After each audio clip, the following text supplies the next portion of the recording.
મારું નામ મનીષાબેન ભીખુભાઈ ખાતરા છે. હું અહીં રાજકોટમાં રહું છું અને મને 3-4 મહિના પહેલાં મને દુખાવો કમરનો હતો. એટલે સામાન્ય મને એમ કે ચિકનગુનિયાનો દુખાવો હશે.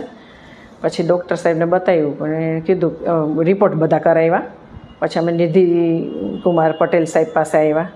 એટલે એમણે બધા ફોટા પાડ્યા અને MRI ને બધું કરાવવાનું કીધું.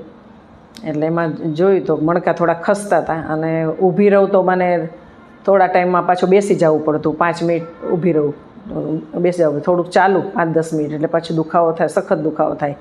એટલે પહેલાં તો એવું હતું કે સાયટિકા છે, પણ ખરેખર એવું નહોતું. મણકા મારા ખસતા હતા, એને લીધે નસ દબાતી હતી. પછી ડૉક્ટર સાહેબે એમ કીધું કે હવે તો ઓપરેશન એનું કરવું પડશે. તો પ્રથમ તો મને બહુ ડર લાગ્યો, ઓપરેશન નામ પડ્યું ત્યાં. પણ પછી ડૉક્ટર સાહેબે કીધું કે હવે તો પેલા એન્ડોસ્કોપિક પદ્ધતિથી ને દૂરબીનથી ઓપરેશન કરે છે એટલે વાંધો નહીં આવે બહુ.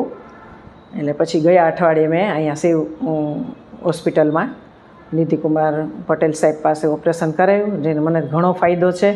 અને અત્યારે મને અઠવાડિયામાં મને ઘણી રિકવરી છે. હું ઘણું ચાલી પણ શકું છું, બેસી પણ શકું છું. મને કોઈ જાતનો દુખાવો નથી, ઊભી પણ રહી શકું છું અને ઘણી રિકવરી છે.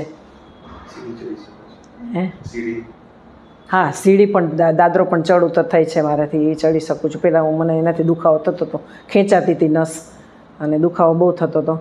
પણ હવે દાદરો પણ મારાથી ચડાય છે. એટલે મને ઘણો ફાયદો છે ઓપરેશનથી. અને જે ડર હતો મનમાં એ બધો નીકળી ગયો મને ઓપરેશનથી, શું થશે શું નહીં. અને ઘણી જ રિકવરી સારી છે અઠવાડિયામાં. Thank you.